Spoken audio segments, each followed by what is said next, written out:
ميسيو حسام يقدم أسعار الدواجن اليوم الثلاثاء 6/6/2023 في مصر.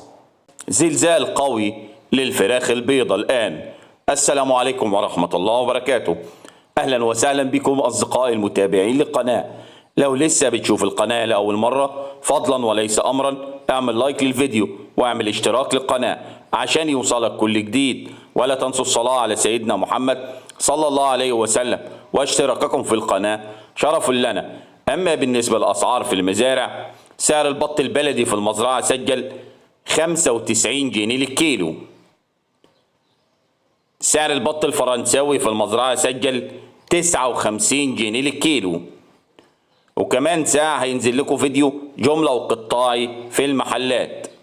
سعر البط المسكوفي في المزرعة سجل 100 جنيه للكيلو. سعر البط المولار في المزرعة سجل 65 جنيه للكيلو. سعر الديك الرومي الأبيض في المزرعة سجل 100 جنيه للكيلو. سعر الديك الرومي الأسمر البلدي في المزرعة سجل 110 جنيه للكيلو.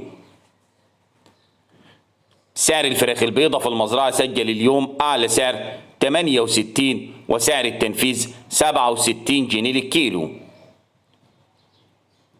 سعر الفراخ الساسو في المزرعة سجل اليوم أعلى سعر 78 وأقل سعر 77 جنيه للكيلو.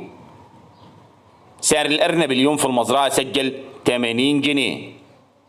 سعر الفراخ البلدي الحر 80 جنيه.